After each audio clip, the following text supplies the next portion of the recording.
Hey guys, welcome back on the channel. Quick video today about ranges in concentrated liquidity pool positions.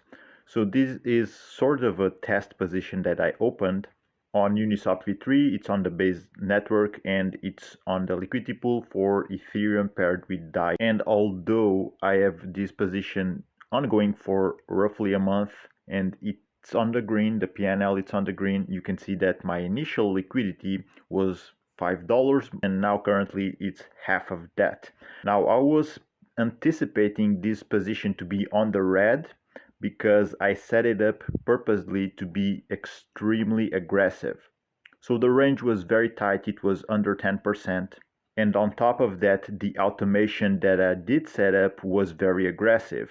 So if I would be not even out of range, but if I would be on the ends of my range, and that if that would be true for an hour, so the trigger for the automation to kick in was 1 hour, if those conditions were met, the position would be therefore automated, rebalanced, and it would be kicking back into 50-50. But that strategy, it's like trying to catch a falling knife.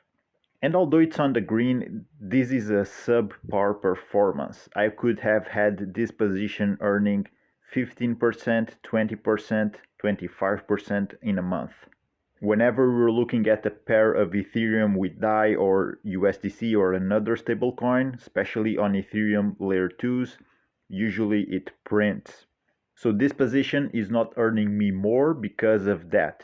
It's too aggressive, it's too tight, and if you're not earning with these liquidity pools, highly likely it's because you're doing just the same. You're being greedy, you're setting up very tight ranges, and the triggers for your position to automate are very, very often. We don't need that. You can be out of range for one day, a couple of days, and highly likely it will go back into your range even if you don't have automation set in.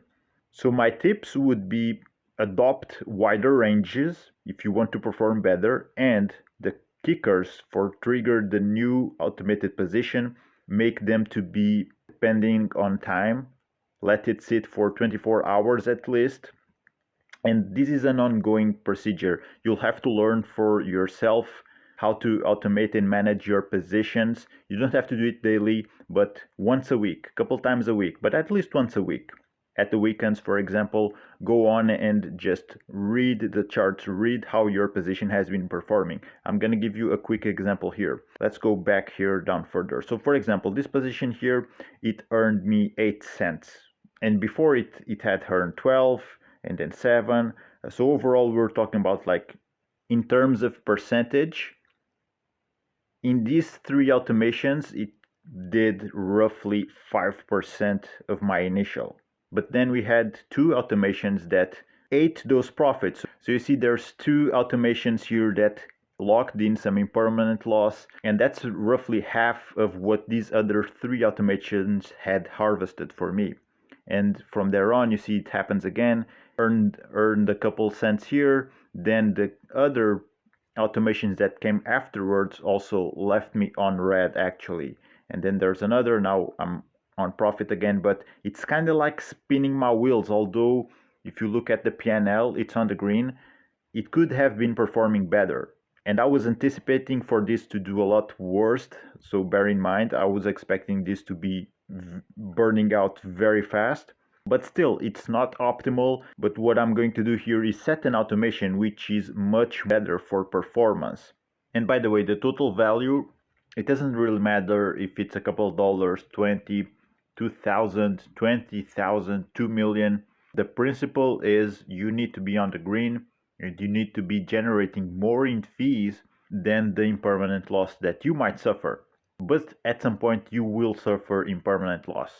So our goal here is to set a portfolio that generates more fees than the impermanent loss that potentially it might lock.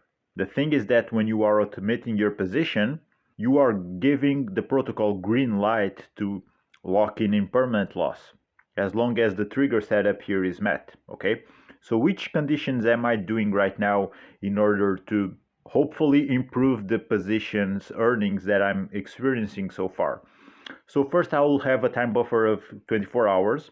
You could go to a couple days, to 48 hours or 36 hours.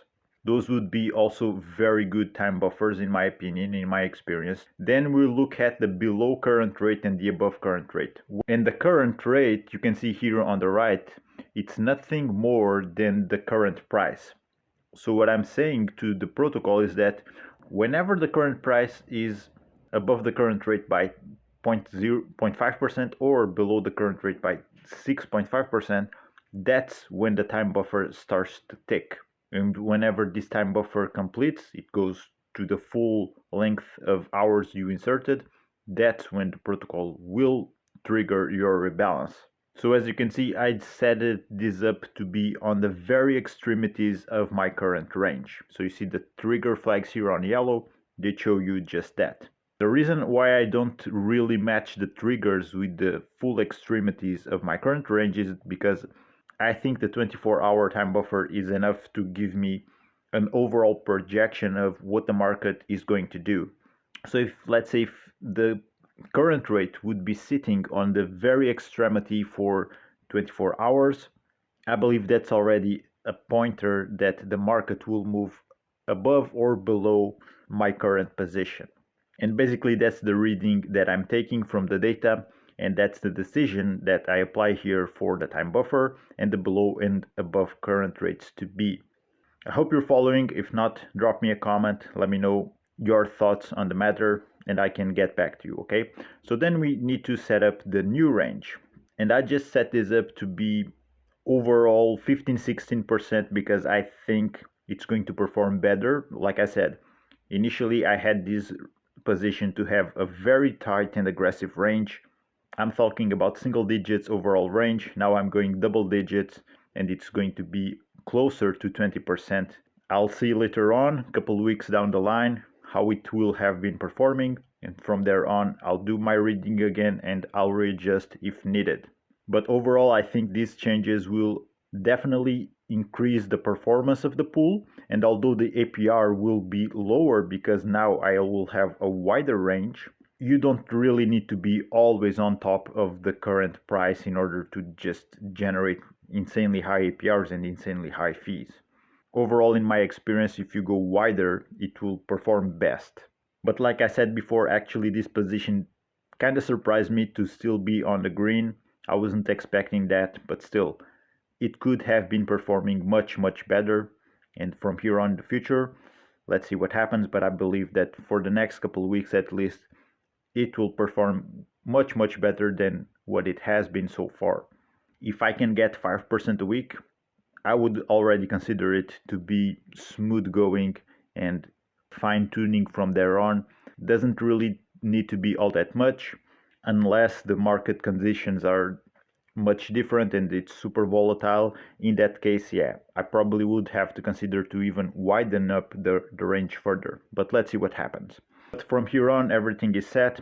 I turned off compound because I don't really care about, you see, the total value here, as long as the fees outperform the loss from the initial to the current total value. That's not really something that I'm too much concerned. Automation is locking in that impermanent loss, but the end game here with concentrated liquidity pools are the fees that we are earning. If they outperform impermanent loss, even better. Although, if there is room for improvement and fine-tuning, that's something that we need to take action on, and that's usually how I go about my concentrated liquidity positions. From here on, I just need to click confirm, accept the transaction on my wallet, and the automation will be set and ready to go. And there we go, the new rebalance position has been set. All the details are here. If you want to know more about KRYSTAL, which is the DApp I'm looking at right now, I'll leave more links under in the description so you can get acquainted with it and all the features that it has, and even how you can set up your own automated liquidity position here. So take your time to go through those videos and learn some more about how KRYSTAL works. It's just one of many other automated tools that are available on the market to manage your concentrated liquidity pool positions. Again, if there's any questions, something you like to ask me, let me know in the comments. Thank you for watching. I'm going to wrap this one up, and I'll see you on the next one.